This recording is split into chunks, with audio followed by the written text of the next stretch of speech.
As you'll see in the following webinar, this is a very large, complicated subject matter, and it would be impossible to cover in any detail all requirements for all product types.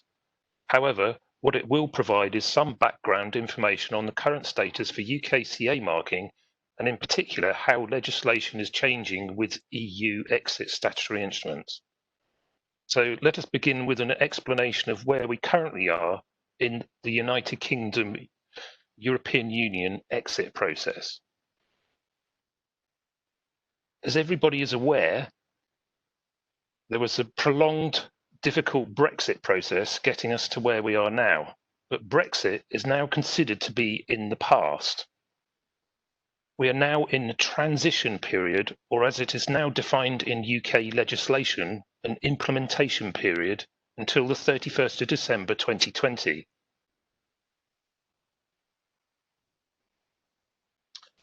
As a side note, people in the UK will have started also seeing UK government adverts for the UK's New Start during this period. During this transition period, or implementation period, as we should now call it, CE marking, excuse me, and EU legislation still applies for placing products on the UK market. What may happen after this implementation period, including the UKCA marking requirements, is the subject matter of this webinar. So if we put where we are into a simple timeline, it looks like this. As a brief history lesson, at a number of stages in 2019, there was the definite possibility of a no-deal Brexit, which many people can remember, which would have meant the UK leaving the EU without a withdrawal agreement.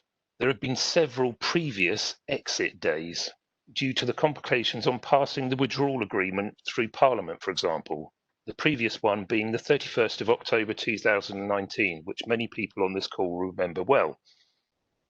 However, in case there is any doubt, the UK left the EU on exit day, and exit day is the 31st of January 2020, and they left with a withdrawal agreement.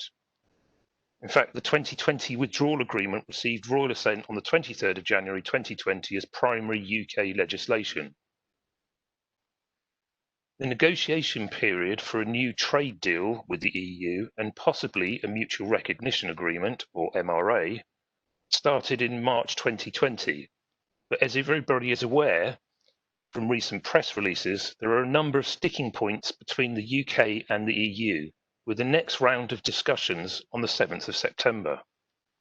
The possibility for an extension for the implementation period expired on the 30th of June 2020. We are now in the implementation period until Greenwich Mean Time, 11 PM on the 31st of December 2020, or until Implementation Completion Day, or IP Completion Day, as it's known in updated UK legislation. You may be asking why this is all important and why I'm repeating this point. The reason why the terminology for exit date and IP completion day is important is that UK statutory instruments can refer to either as their enforcement dates. Therefore, some EU exit UK statutory instruments are already in force on exit day, or they come into force on IP completion day. And some statutory instruments are being amended to come into force on IP completion day.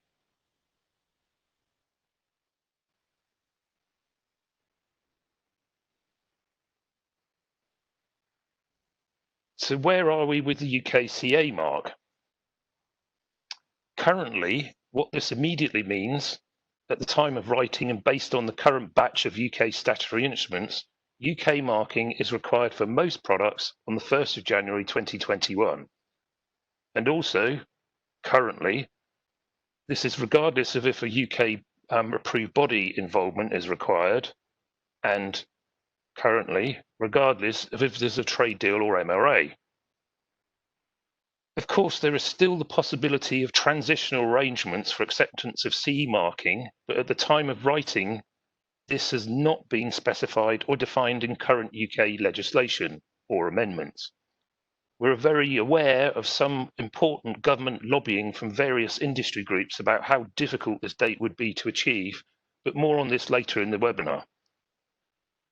Just as a slight side note, I would add there is a transitional period mentioned, but only for importer labelling in certain circumstances, but that's separate to this. So what is the UKCA mark? UKCA, or United Kingdom Conformity Assessed marking, is a method of indicating that products placed on the UK market meet UKCA marking requirements, in a similar way to if you CE mark a product. These requirements were defined in the EU exit statutory instrument, of which 4 were originally laid, and for most products, UKCA marking was defined in the UK Statutory Instrument 2019 number 696, otherwise known as the Mega SI. The exceptions being automotive, marine and medical devices, for example. The Mega SI, as it's otherwise known, at the time of being made was the largest piece of UK legislation ever, all 600 pages of it. I believe this record has now been superseded though. Automotive, marine and medical devices are covered by separate individual legislation, and they'll be mentioned later in this webinar again. One of the questions we've been asked is, can we UKCA mark now? We've received statements from the Government Department for Business, Energy and Industrial Strategy saying that you can. And what may surprise people on this webinar is that UKCA mark is already in use by certain manufacturers, and there is evidence of this happening on packaging, for example.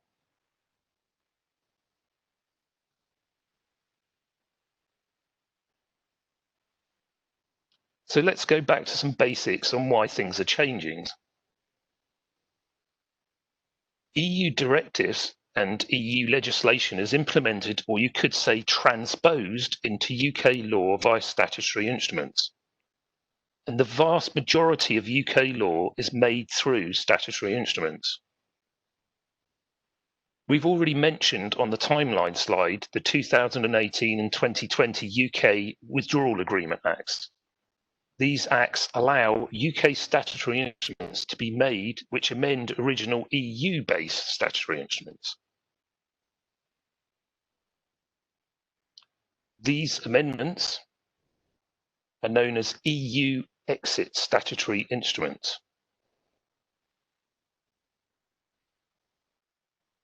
And there are now in excess of 600 EU exit statutory instruments since 2018.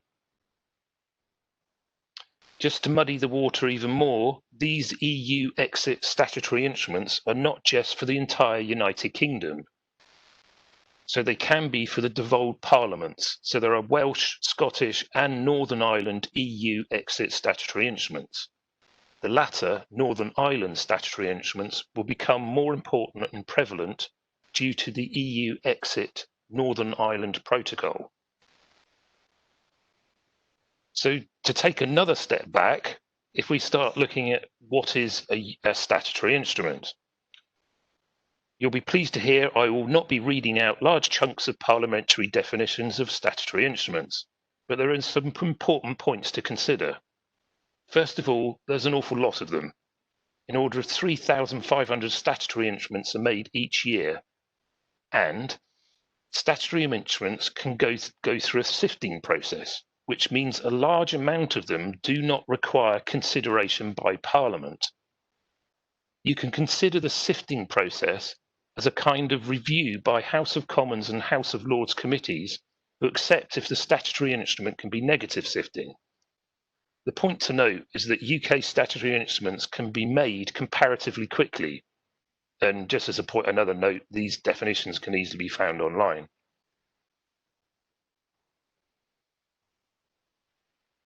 So now a few words on EU exit statutory instruments. Whilst this is where, for example, UK marking requirements were defined, things have become a lot more complicated, as the original EU exit SIs are in the process of being amended multiple times, for example, and in some cases, this is because of the changing the date the statutory instruments come into force, for IP completion date, for example. The most recent EU exit 2020 SI amendment went through negative sifting and amends the coming into force date to an IP completion date of the Mega SI. All these changes mean we have to be careful on how we read them. And currently, the UK Statutory Instrument website has the following text on a lot of these documents. This is the original version as it was originally made. In other words, this statutory instrument text is not available as amended format. So you need to be quite careful with this.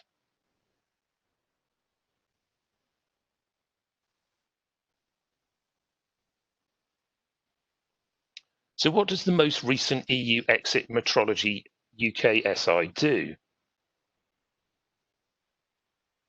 Statutory Instrument 2020 number 852 has just been released, and, like I said, it amends the UKSI 2019 number 696. It's at this point that I should also state you have to be careful with statutory instrument titles, because you can see this one says the Product Safety and Metrology Amendment, when actually this is amending a whole series of other schedules. More on this again later.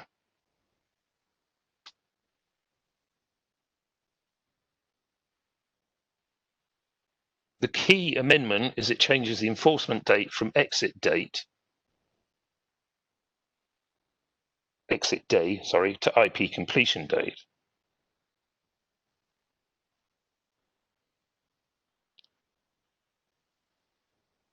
The majority of the requirements remain specified in the Mega SI, but there are other corrections and updates.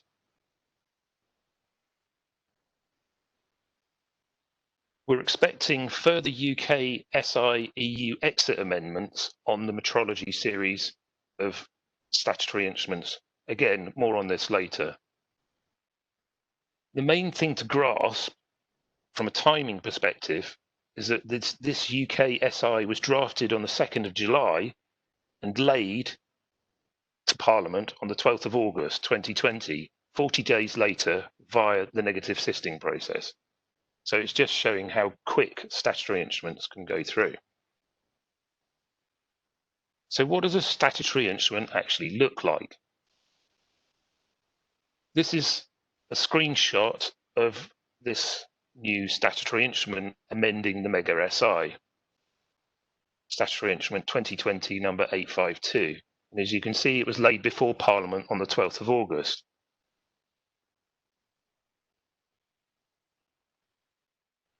It amends the coming into force day to IP completion date, or strictly speaking, the amendments as they're put into the statutory instruments are described as comes into force immediately before IP completion date. If you look at the top of this document, the statutory instrument has been published in part to correct an error in the Mega SI. I think some people may beg to differ with that just being the summary of what it's doing.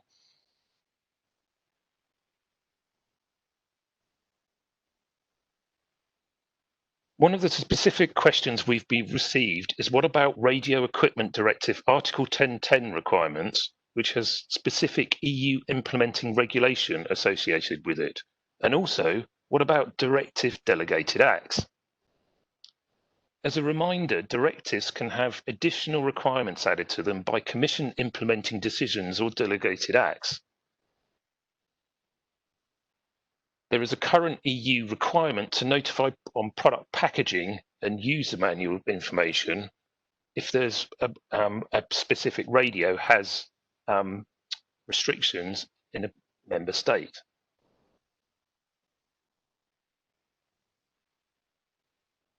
And this is enforced by the implementing decision shown on the slide.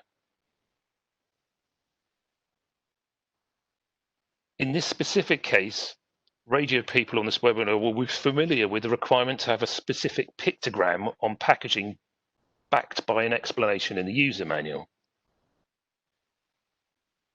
This is actually specified in the Mega SI, and this is actually explained in the preface section on page 6, item 32. The amendment leaves the familiar icon or pictogram, but of course the restriction has to say UK. We can only assume that future delegated acts will be via new statutory instruments. That's how they'll be implemented. But of course, this is dependent on if the UK decide to implement them into UK legislation.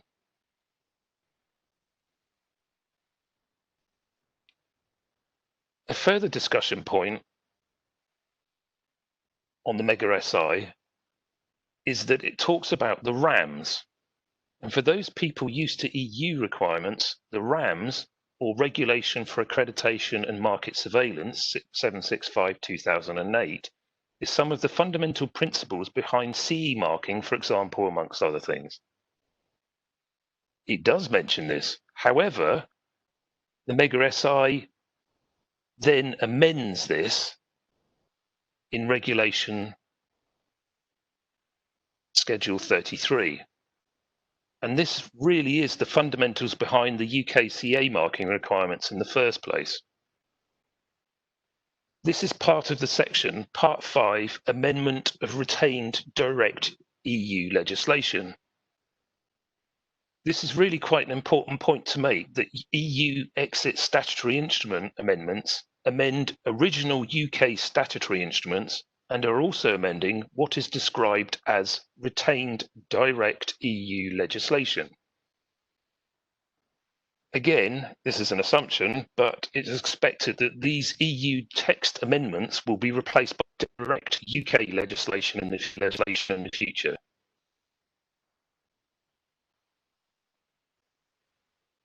So what about direct declarations of conformity? And yes, current UK statutory instruments define that you will need a UK declaration of conformity. Currently, UK statutory instruments and amendments point to UK DFCs being very similar to EU DFCs, with obvious differences being that they will need to refer to UK statutory instruments, and as these contain the essential requirements. They will need to refer to designated standards when they become available. And if applicable or required, it will need to refer to a UK approved body rather than an EU notified body.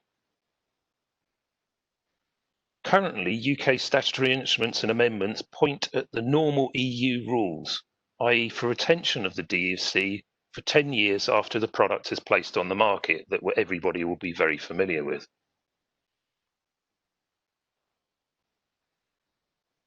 Another point we've received is that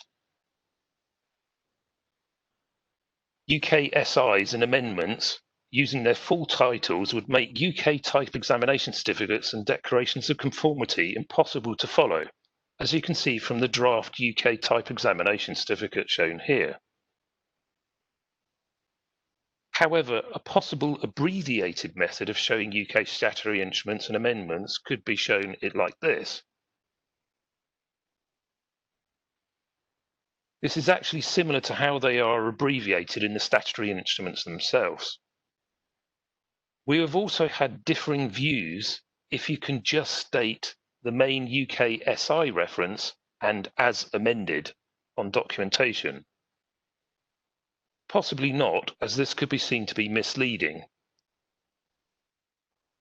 That requires further consideration from a legal perspective.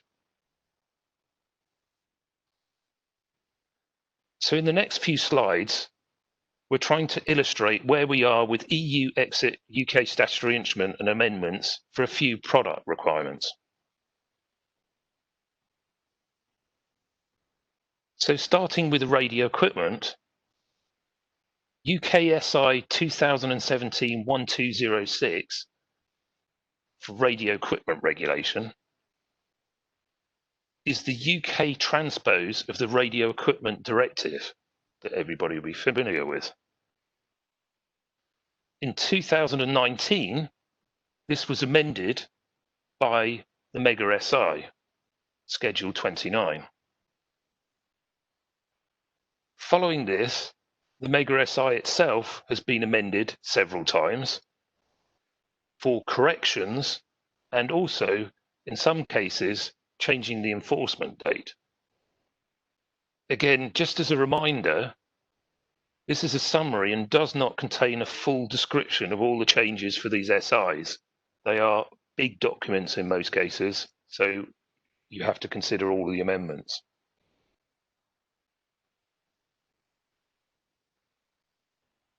Earlier this year, there was already an amendment for the meaning of the market of Great Britain, plus other amendments.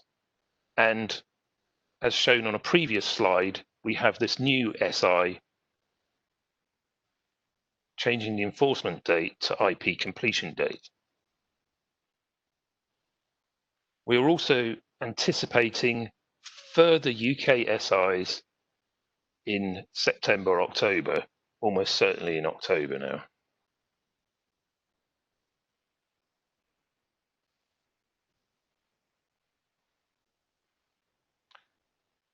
So in the same way, if we look at electromagnetic compatibility, the main UK legislation for Electromagnetic Compatibility Directive, SI, is actually already amended by the Radio Equipment Directive, SI, as a consequential amendment. This is obviously prior to any of the EU exit amendments. This is then amended by Schedule 20 of the Mega SI, and then amended by the other SIs that we've mentioned in previous slides.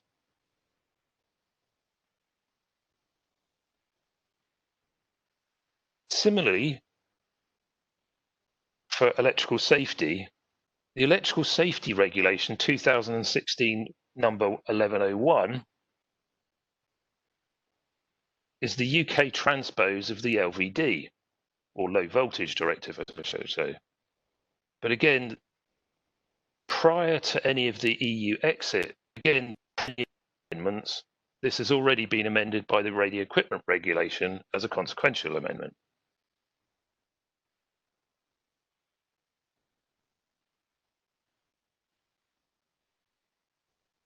This is amended by Schedule 23 of the Mega SI. And then again, we've got these other amendments going through, and we're expecting another amendment after this. As a side note, the Radio Equipment Regulation also amended, for example, the pressure vessels statutory instrument.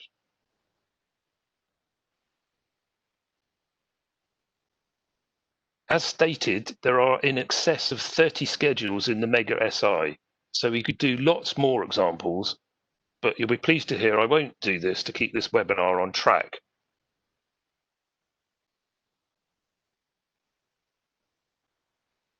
So what else does the Mega SI 2019 number 696 amend?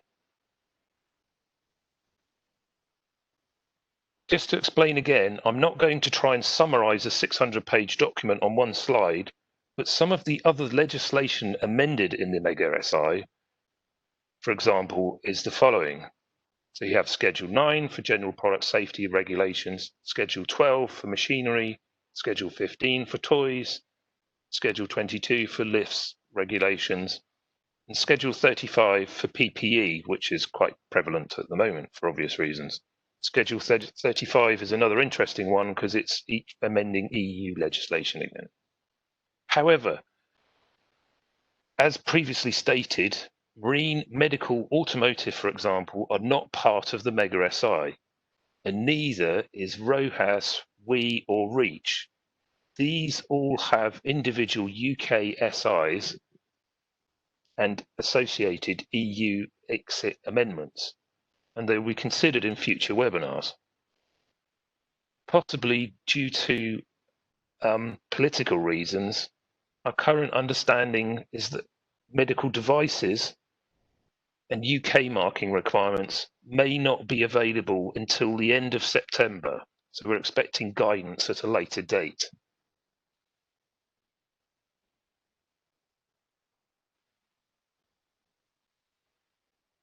So now a few words on marine equipment.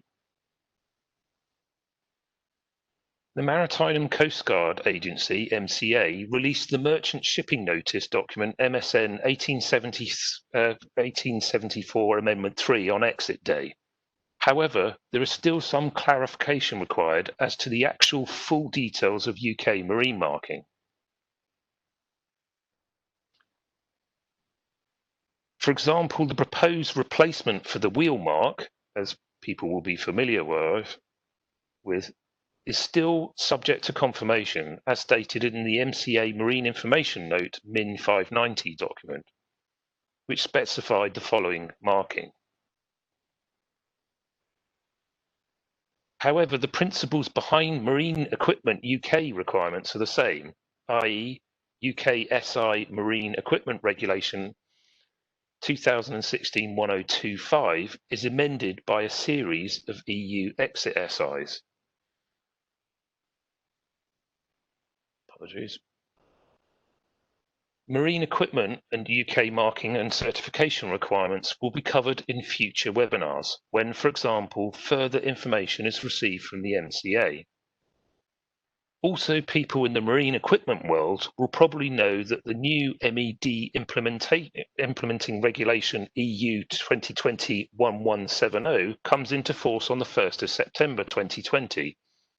It's currently not known how this will be implemented in UK legislation in the future. So for those people who attended our Brexit workshop, you'll remember we introduced you to some new terminology. This has been updated with some red text for the current status. So we now know that we've been talking about UKCA marking replacing CE marking. And also we've mentioned that the RAMS is modified by Schedule 33 of the Mega SI. The marking requirements would appear to be the same for size, for example.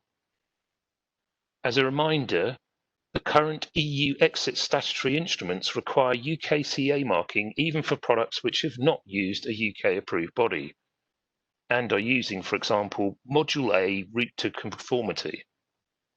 In the same way that an EU notified body number is required after the CE mark, for example, for Module H route to conformity, full quality assurance, it is also required that UK approved body number is placed after the UKCA mark. As we stated, EU notified bodies are replaced by UK approved bodies.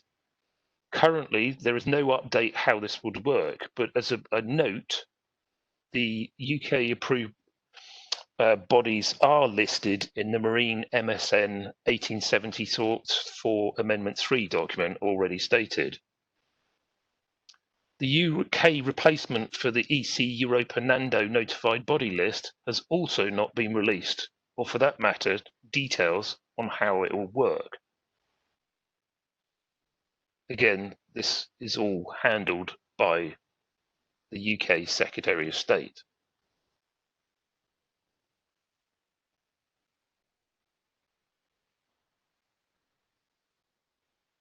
Harmonised standards are replaced by designated standards, as we've already been discussing.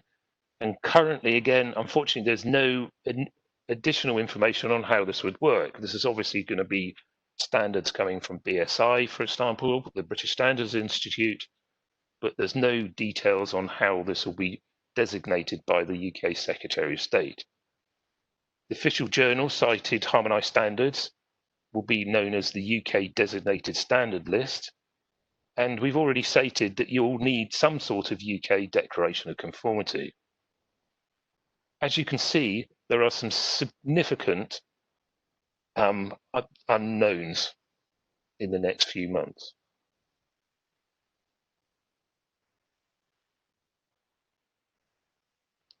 Another question we've been asked is, will there be a UK Northern Ireland mark?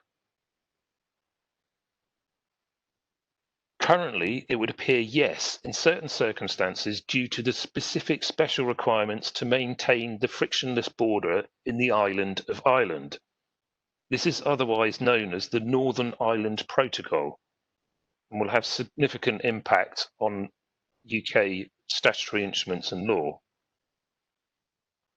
Both the UK and EU are indicating this being required because of the EU exit Northern Ireland Protocol statutory instruments and recent draft documents from the EU. So an example draft document from the EU, it states that UK Northern Ireland mark in this particular case is required if a notified body in Northern Ireland is used. And the EU have also stated in a draft document that Article 1010 may be updated to delete UK and include UK Northern Ireland. There's still quite a lot of uncertainty with this again, though.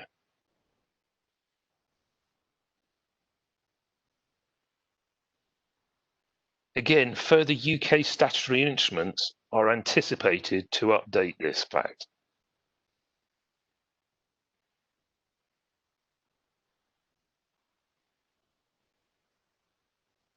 So what may happen next? Basically, further EU exit SIs are expected to be released as follows. In August 2020, the other separation issues UKSI has actually already been laid. 17th of August, this was an update for our webinar, so you can see how things are changing quite quickly. And again, this was via the negative sifting process, so quite a quick change.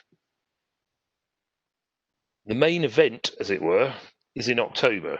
So in mid-October, there will be several EU exit SIs for the Northern Ireland Protocol requirements being laid. Again, this will be via the negative sifting process. These will impact for example, the Mega SI potentially. The main event, as it were, the current lay date for the major UK EU exit metrology SI amendment is the 14th of October 2020. Again, remembering this could be subject to change. This is when all the requirements for UK and Northern Ireland market access will be voted for in Parliament, i.e. this is an affirmative SI. It is anticipated that at this time, this is when, for example, transitional arrangements for acceptance of CE marking will be discussed, as it is the main SI for UK and Northern Ireland market access. And at the same time, at the far right of this slide, on the 14th of October, there is an affirmative SI for the mutual recognition agreements, or MRAs. This is where Parliament will vote on the recent MRAs established for non-EU countries, as the UK can no longer be covered by existing EU MRAs. As you can see, October, as we currently see it, will be a very significant month for UK legislation and statutory instruments. And of course, by this time, the trade agreement discussions will be well on the way to being concluded.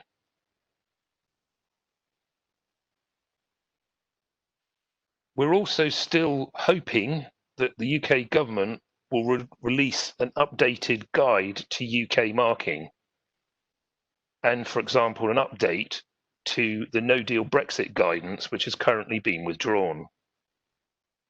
This may have been delayed due to the current COVID-19 problems in all countries.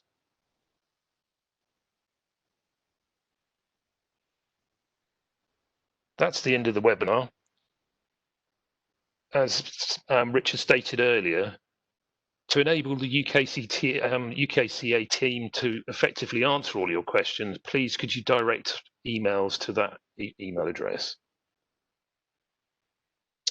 We will be planning a paid workshop. Details for this are being finalised, but you can register your interest for this event at this web address. We will also be providing further webinars when significant information is released by the UK government or important new EU exit UK SIs are released. And this will include specific information on marine and medical requirements. Thank you for your time. Thank you very much, John. We don't have much time left, but I've been looking through. There's a couple of questions that we will just run through here. As stated, some of the other questions hopefully have been answered by the webinar itself. Some of those seem to indicate points that we were running through, and we will be creating the FAQ section that we will send you a link to once that's gone live, and that will be covering off some more questions we received from this event. So just a couple of questions to run through now. Some of the ones that I thought were pertinent. So one of the ones was, does the Mega SI cover ATEX? Yes, the short answer is yes, the Mega SI does cover ATEX. The slightly longer answer, just checking this. If you look at, well, actually, one point I will say is if you Google UKSI 2019-696, you can actually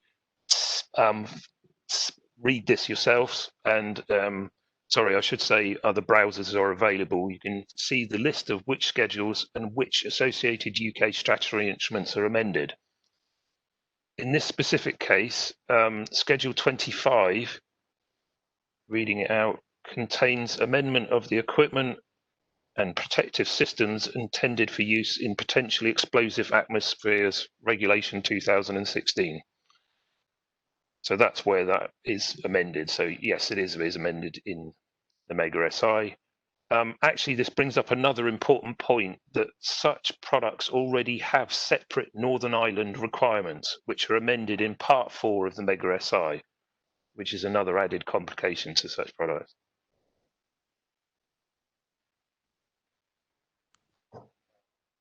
Okay, thank you, John. So next question.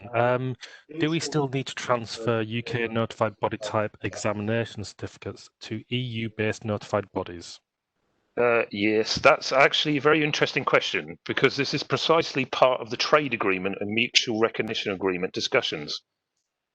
Whilst it's very clear that the EU state, yes, you do need to transfer your type examination certificates to an EU notified body, the UK government actual proposed draft text is for an MRA for UK approved bodies being accepted for CE certification in Europe. So there is a certain amount of uncertainty with this, because it's dependent on how the MRA works out with Europe, if it works out. I would suggest, as this is highly dependent on a trade agreement and an MRA, it would be risky to assume that this would be part of the MRA currently, though. So there's a risk. But just as a point of note, TÜV-SÜD do have global notified bodies in the EU, UK, and US, for example. So we do have all aspects covered for our customers. Thank you. Okay, thank you, John. So the last question I'm going to run through in this webinar would be, where do you think this is all heading in 2 to 3 years' time? Yes, so that's a very, very important question. And I think it's highly dependent on which way the UK government vote, for example, on some of the more important UK statutory instruments that are in the pipeline. However, I think our current understanding is that the plan is to continue to separate away from EU legislation with independent UK legislation requirements. This would mean no longer having amended EU legislation and having completely separate UK legislation. But of course, this can only ever be speculation because this is very dependent on which way the UK government's votes in the following years. And thank you for that. Okay, thank you very much, John. I know there is a lot more questions.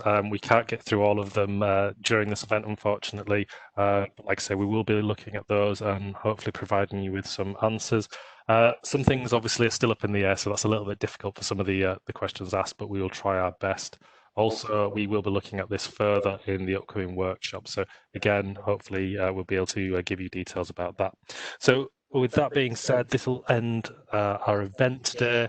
On behalf of John and myself, I'd just like to thank you for joining today's event. For more information, please visit our website. It's www.tuvsud.com/UK. Hopefully you can see overcoming events in terms of webinars on the workshop and also the information we've got on the UKCA Mark on there. Thank you very much and have a good rest of your day.